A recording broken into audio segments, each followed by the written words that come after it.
Catus Maximus here. This time I'm going to try a different type of video. We're going to be talking about a Ratchet today. I don't know if I've talked about Ratchets before on this channel, but we'll go ahead and give this Tru-Test 1260-3 a shot. This is indeed made by Proto. And what has proven true is that there's a -3, means that it's an earlier model. It's kind of like a revision number on these Proto Ratchets. This happens to be a Challenger by Proto. The very same as Proto. The Challenger ones just have a Challenger stamp. As far as this Tru-Test, there's a modern Tru-Test company which has to do with, I think, dairy farming or something. But back in the 1960s, it was somebody who, or I guess a partnership that had started a kind of a, I guess a general sales business. You know, the success of Sears and all their branded products, there are many other companies that tried to emulate what they and Montgomery Ward, etc., were having success in doing. Tru-Test was one of those, and what they did with their, at least their ratchets, because I found a long time ago, I made another video about a Tru-Test ratchet, but a pair head swing pawl, is that they just had Proto rebrand, or had basically rebrand ratchets for them.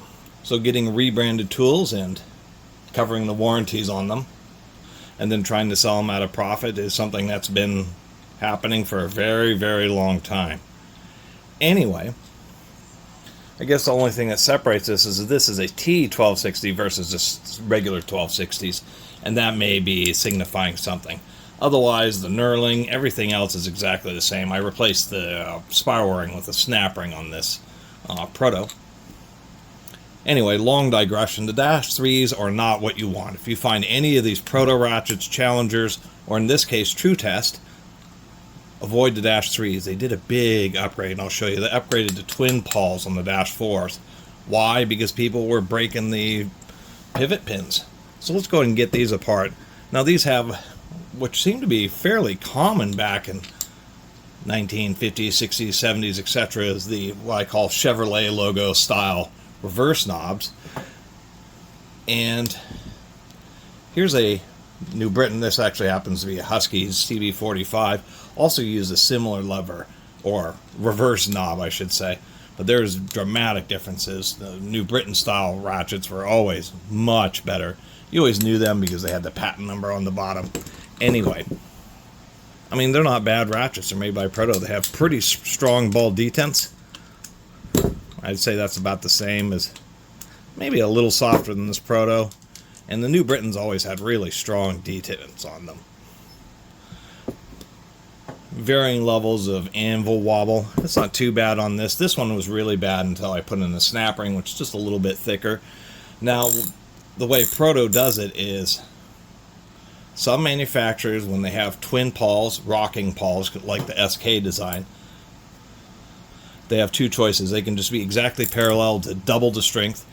Where some manufacturers, what they do is they slightly offset one of the pawls, so each time it clicks, one of the pawls is at a half position, and so what that essentially does is divides the number of teeth in the head, giving you like a kind of a cheat on how to make a very high tooth count ratchet a very long time ago. An extremely coarse 30 tooth ratchet or 36 tooth ratchet with offset twin pawls instantly becomes a 60 or 72 tooth ratchet.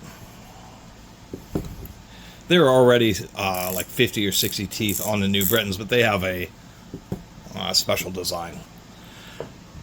So anyway, it is indeed true. You just get one pawl. These are actually, I think, already 60 or 72 tooth ratchets. Even a long time ago, they use 5 teeth, so a decent amount of engagement. But the reason they upgraded the weak point round head ratchets of the swing pawl design is this pin here that this pawl pivots on gets sheared off if you put on extreme force. So that's what Proto did with the -4 series, was just upgraded it to have 2 5-tooth pawls, and they are significantly more robust. They've just doubled the amount of pawls, doubled the pins, etc. Really just a lot stouter. And just because I was commenting on the whole, I mean, these are a much cheaper design to manufacture. New Britain design just wasn't copied because it just has multiple springs and just a whole bunch of other componentry here. But you can see on the New Britain what it has is basically a floating pawl design for a round head, kind of like the floating pawls that are basically become standard in modern pairhead ratchets. New Britain and the Catus, who is the name of the engineer who is credited for the patent, came out with a design to use internally, or excuse me, to be used in a roundhead ratchet, and they're extremely robust, really reliable. Anyway, that's the purpose of me making these videos. It's just to document tools that's just kind of hard to find information about and get a close-up look because people are just kind of wondering, oh, I've seen one of these Tru-Test ratchets, and indeed, yes, it is a Proto. Indeed, it's a -3. They may have stopped producing these under the Tru-Test name by the time they came out with the -4 revision, but I don't know. It's basically impossible to find out. But in case you're wondering, I would always, even though this one has a little bit of a funky grind, always go with one of the Huskies or the Pencrafts or anything like that. You know these, I mean, the design here in this head is arguably the best that was ever made for roundhead ratchets, short of what is known as the heart spring or wire spring versions, just because they're cheap and simple to manufacture, but the spring itself has reliability issues. Things like roto head ratchets, at least newer ones, the Icons and stuff, use what's known as a wire spring floating pawl roundhead, and they're strong, except for the spring, of course, is the weak point. It's so thin that I've certainly read plenty of failures. So the New Britain Catus still stands as at least one of the most proven of all roundhead ratchet designs, just for robustness.